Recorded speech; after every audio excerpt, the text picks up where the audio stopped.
Welcome back to the Discount Property Investor Podcast. Our mission is to share what we have learned from our experience and the experience of others to help you make more money investing like a pro. We want to teach you how to create wealth by investing in real estate the Discount Property Investor way. To jumpstart your real estate investing career, visit freewholesalecourse.com, the most complete free course on wholesaling real estate ever.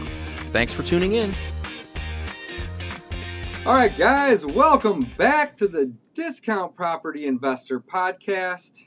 David Dodge and Mike Slane, both here today, coming today to talk to you about the importance of making offers. Episode 179. All right. Dave, how are you, man? I'm doing good, Mike. Good. I'm doing really good. This is the fourth podcast today. That's too many podcasts. The first three were all about wholesaling, marketing, motivated sellers, right? We didn't touch a whole lot on making offers in those episodes, but I'm glad we're talking about it now because making offers is so important, especially if you're new. You know, when it comes to wholesaling, you got to have something in your inventory to be able to sell to make a profit, right? If you don't have control of any asset, it's very difficult to get to that fifth and sixth step of wholesaling, which is selling it and getting paid. That's exactly right. And I look at wholesaling, you have to look at wholesaling, your wholesaling business, just like any other business.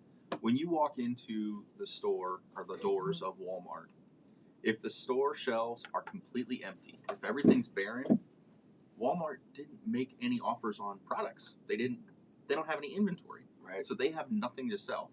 Guess what, guys? That's you as a wholesaler if you don't make offers and get properties under contract. If you have nothing to sell, you're out of business. You're not making any money that week or that month or however long you don't have a property under contract. Get something under contract. That's the moral of the story. It really is. Yeah.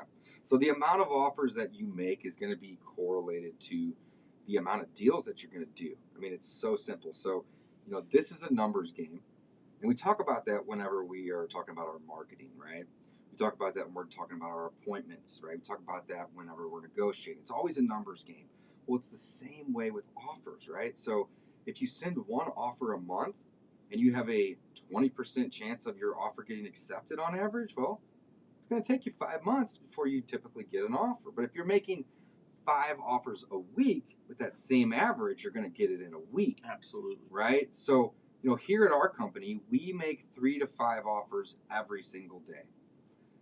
Last night, while I was laying on my couch, we had 2 team members that were working, and I kept getting notifications of them making offers. And it was the best notification to get because it's like, okay, cool. Someone is making an offer on a property. You know, the seller doesn't typically like our offer, right? But we make it anyway, and we anchor low, and we start to build rapport, and then we go up from there. You know, it's very difficult to come down, but going up is always easy. But by getting these offers over, it helps us with the numbers game, which is what we're talking about. And to me, an offer also helps you establish credibility. Like, I know that sounds kind of funny, especially for a new wholesaler, but you got to think about if this person gets 10 postcards, because again, they're probably not the only person. You're probably not the only person in your city sending out postcards. So let's say you're one of 3 or 4 people that actually answers the phone and shows up. Right. Well, guess what? Then of those 3 or 4 people, maybe one of them's new, maybe one of them's a pro. Well, the new guy, he probably isn't going to make an offer. He's going to be scared. He's going to be double checking his numbers, triple checking his numbers. Not going to get that offer out in front of him. So put that offer out there. You're there to buy the house. You have to make an offer to do that. Again, I think it's extremely important. I don't know. You just can't overemphasize that. So let's talk about maybe just the different ways that you can make offers. Oh, absolutely. What I really mean when I say make an offer, because what I really mean is get it in writing and put a full contract out there, like send a contract. Yeah. So but that's not the whole story, right? Right. So we're going to go look at 3 properties today, Mike. You're going to go to 1 or 2 of those with me. Yes, sir. And we're going to make 3 offers today. So we're going to put it in writing and send them over in the whole 9 yards. So typically when we make offers, we always try to send them in writing, regardless if we make a verbal. I'll make verbal offers on the phone before I even see properties, but they'll typically have spreads. They'll typically be 50 to 60% percent of maybe a Zestimate, something along those lines, to let them know that, hey, I am willing to buy, but I need a discount. Otherwise, you know, you can sell it on the retail market with an agent, and it may or may not sell, and it may or may not be quick, and it may or may not be fun. But if you want to sell it to me at a discount, I'll happily make your life so incredibly easy, and I'll give you an amazing amount of convenience by doing all the work for you and getting that deal done. So we make offers verbally. We typically do that with a spread from the get-go. Next, we'll go out and we'll view the property, and we'll maybe tighten that spread or give a fixed number on the appointment. And then we always will send it in writing. So we typically try to get the email address of the seller right in the beginning. Like when we first make contact and we say, oh, hey, thanks for calling. What's your what's your name? What's your phone number? Because we get disconnected. And, oh, if we're going to send you an offer. Because, again, we always approach it like we're going to buy it. You know, we always say, hey, we can't wait to come out and view your house and make an offer to buy it. Or like when we're ending that call, it's, I can't wait to do business with you and buy your house.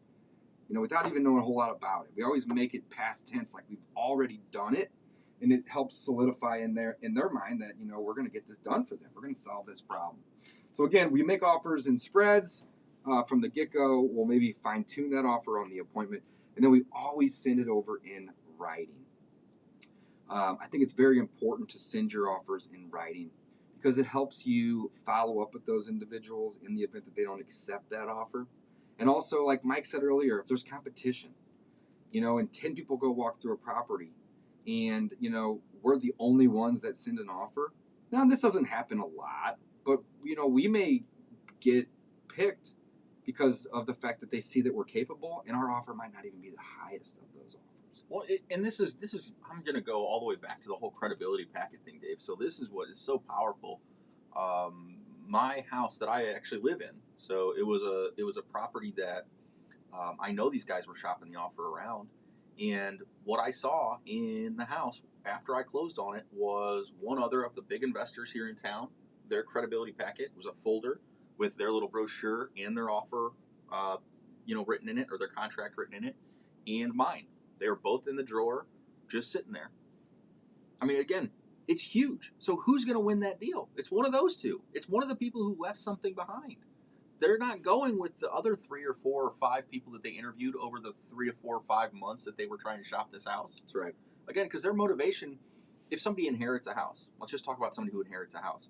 They may not have a motivation that is, I need to sell, I need to sell, I need to sell this today. But they are the ideal motivated seller. They have a house, they want to sell it, they don't want to fix it up.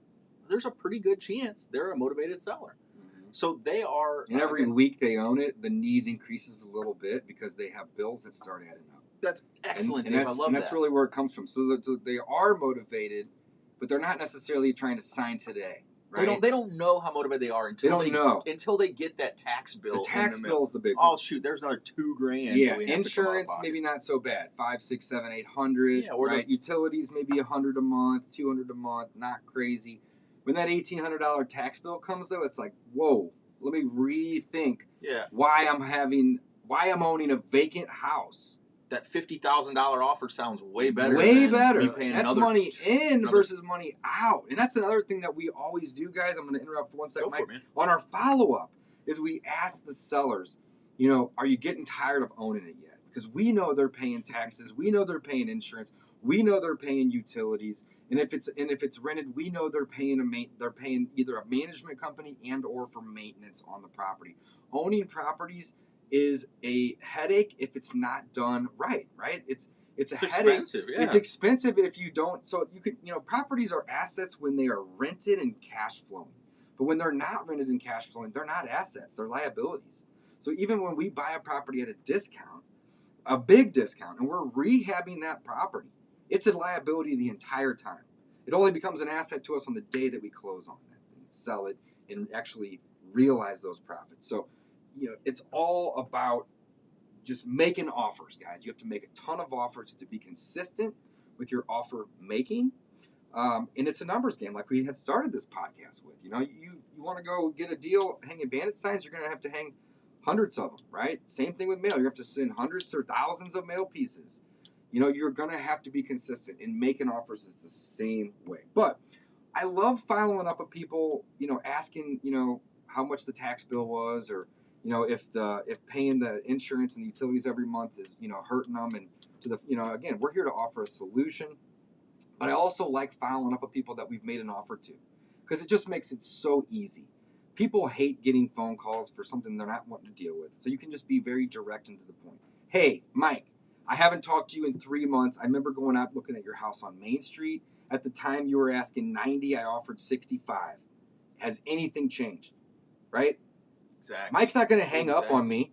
He's going to say, wow, this guy didn't ask how my day was. He doesn't necessarily care. He's getting right to the point. I can answer yes or no or go from there, and just make it direct. Keep it simple, right? Be polite, but don't go out of your way to chase a deal either.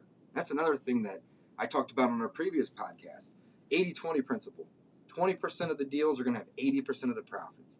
So when you go chasing them, you're just eating that up. You're just wasting time. So, make offers, and just know that you are also, this is something that I want to bring up too, Mike. Know that as an investor, as a wholesaler specifically, you are offering a crazy level of convenience to individuals, so you have to demand a discount. You can't go in and offer to close fast and pay cash and pay retail. You'll lose money every time. Without an inspection. You will lose money every time.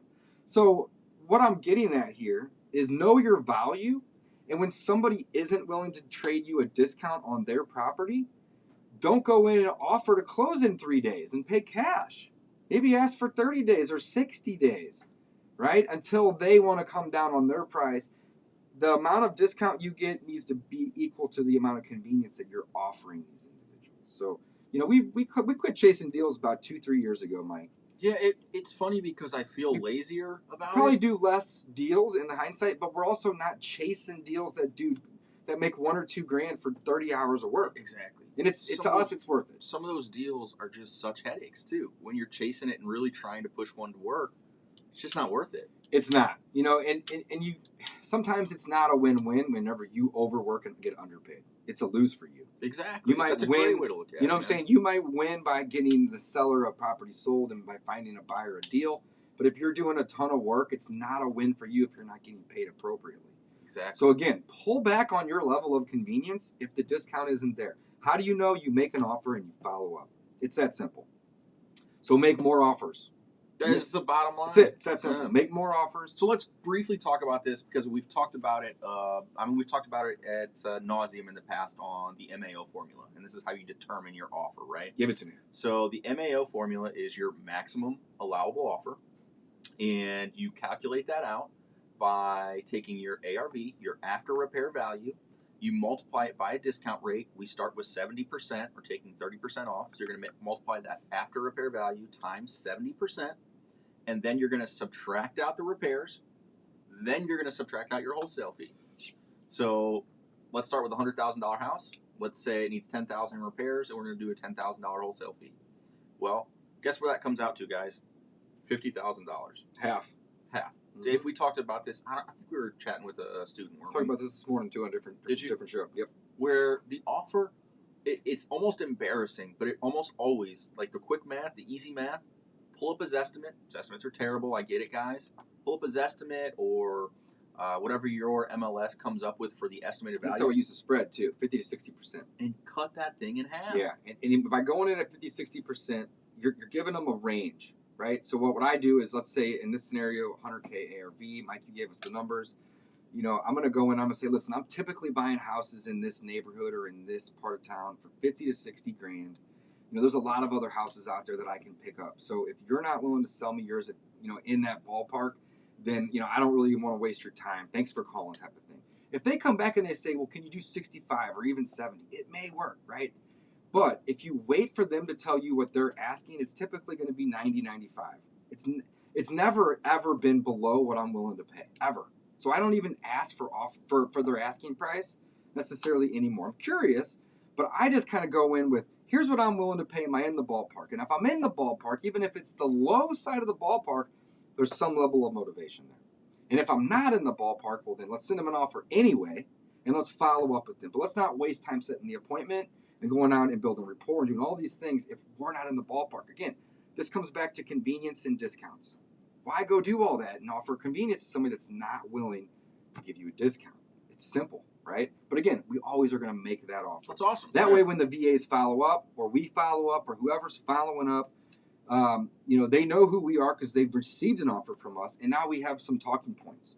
Hey, you got our offer in the past. We're just calling to see if anything has changed.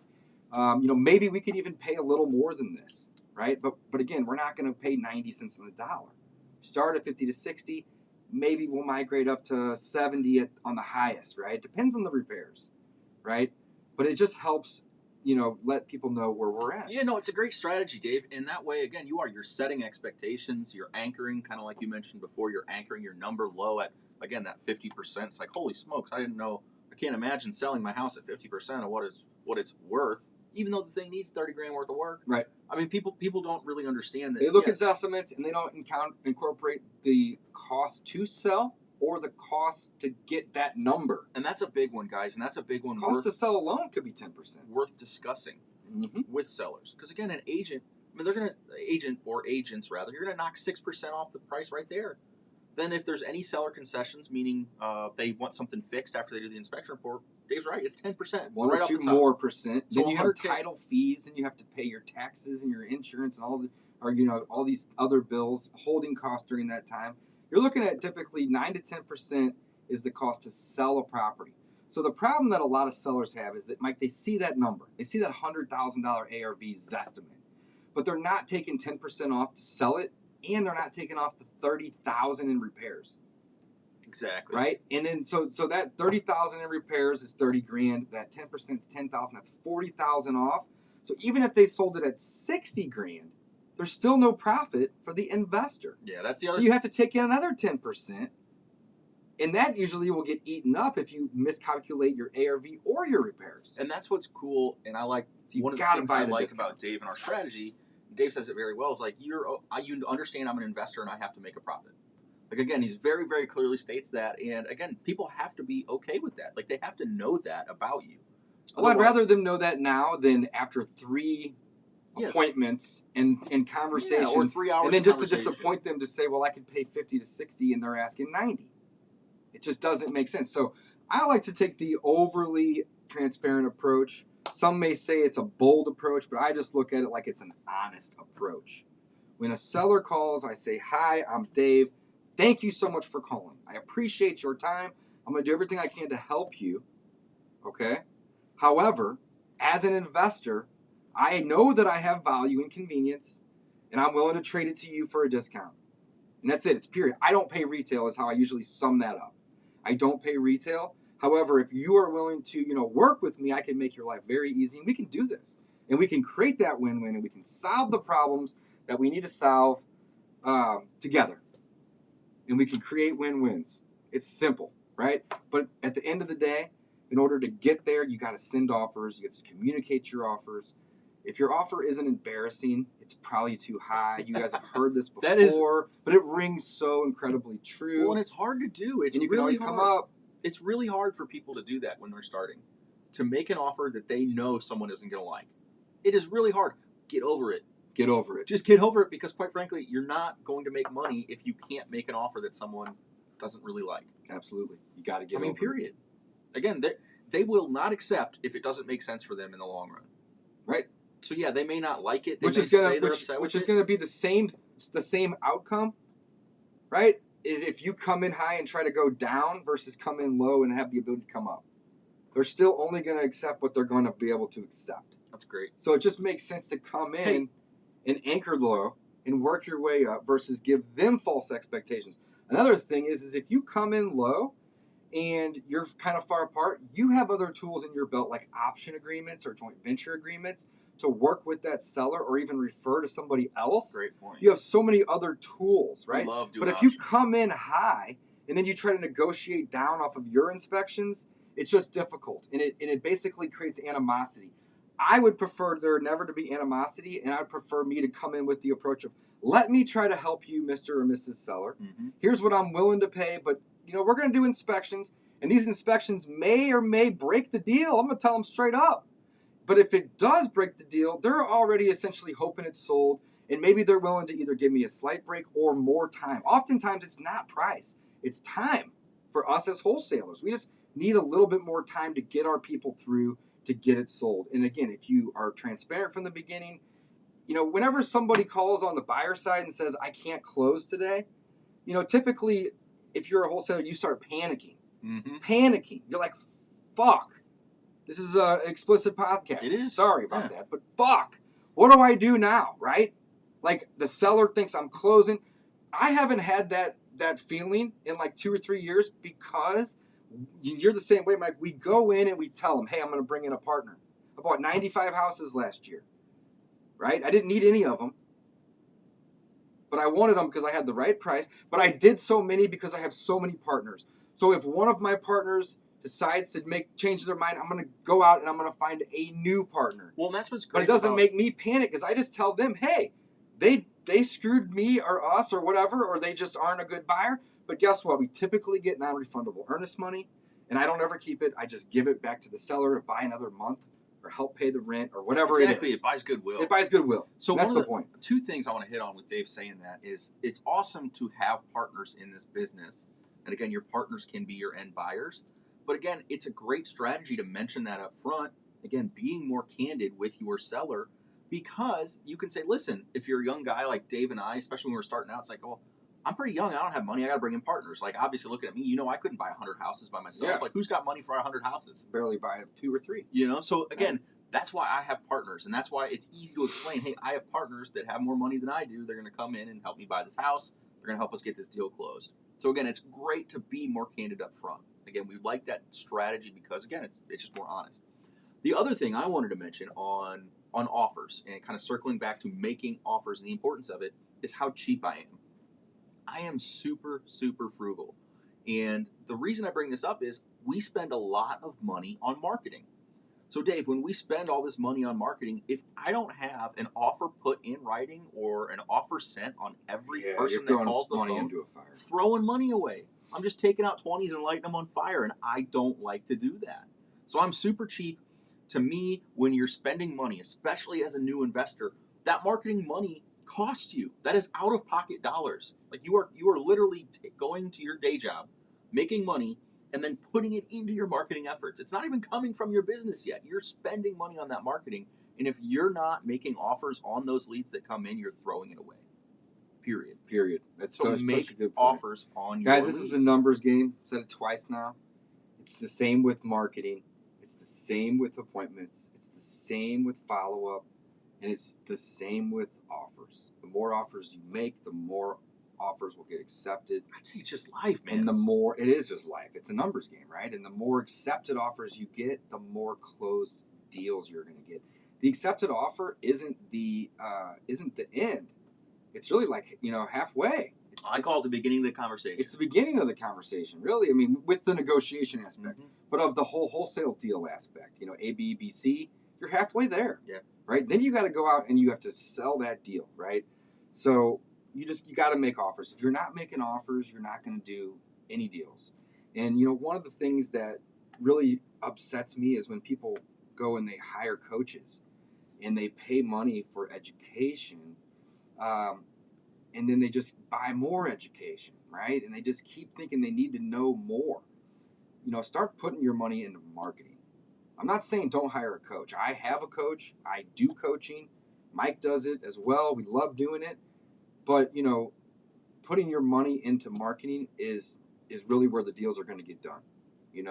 Analysis paralysis is a real thing.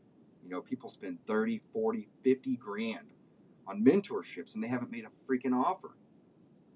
Yeah, it's It's crazy. terrible to me. I mean, it's just incredible. One of my favorite things to say before someone kind of hijacked it and took it for their program, which we didn't end on good terms, but one of my favorite things was buy houses, not courses. Like, that was one of my favorite sayings. Because, again, you don't need to spend $20,000 on a national guru's coaching program to be successful. Again, yes, it might make sense for you. And depending on where your business is, maybe that $20,000 coaching program is the next level up. And they're valuable. But you don't need to do it to get in real estate. You can go to a local club, get knowledge there, apply that knowledge. Like Dave said, spend it on marketing, put it in your business, boom. Yep. And you're going to learn a lot of lessons the hard way anyway. So why wait to spend 50 grand on coaching to then go spend 5 on marketing and fail 30 times before you get one? It's going to happen, right? So fail fast, fail forward. I mean, it's simple, like that. And it doesn't mean you're going to fail, but if you do, take it as a learning experience. It's not a bad thing. Here's the thing, guys. You just have to get used to failing, too. Yeah. You have to get used to getting told to F off when you're cold calling people. I mean, you have to get used to getting laughed at when you make offers to people. It's going to happen. Laughed at, cussed at, whatever. Yeah. But, if you do it, if you approach it right, you're not going to create enemies. You're not going to create animosity. You're going to, you may have the bad apple in there, right? But it's going to happen, and it's okay, right? This is how we get paid. This is how we do deals. But we do a lot of it. Consistency is the message here. The podcast is called Making Offers, right? And the importance of making offers, right? I think what it really comes down to, though, is the first thing we talked about, Mike. You can't sell something you don't have. Boom. Inventory. And that's really it. It's inventory. And making offers allows you to build your inventory. And if you don't want to wholesale, fine. Keep them for rentals, fix and flip them yourself, lease option them, do whatever it is that you do, right? But you still have to have a property under contract to do any and all of those things. So if you are new to real estate and you are struggling to do deals, I can almost guarantee you that I can pinpoint your problem right here and now. And that is that you aren't making enough offers. You make enough, you're going to stumble on a deal. It just happens. It does. The harder I work, the luckier I get. You've heard that before. Mm-hmm. It's just experience, though. That's it. That's all it is, right? The more you do it, the better you get at it. So I don't want to beat a dead horse. Make more offers. It's so incredibly simple. This is a numbers game. If you're not doing deals, it's probably because you're not making offers or enough of them. And I challenge you to sit down and write down every time you make an offer and tally it up. And at the end of the week or the end of the month, look at that. And then the next week or month, try to double it. Literally, double it, right? And that's it. If you do that, you will do deals. Anything you want to end the show with, Mike? Make more offers. Signing off.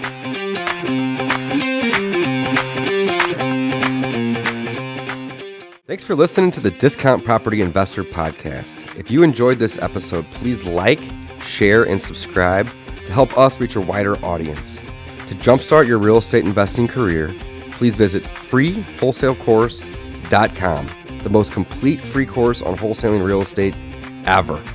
We would also appreciate it if you left us a review on iTunes or Stitcher. Thank you in advance for your support, and remember, you make your money when you buy, and you get paid when you sell. Now let's go build some wealth.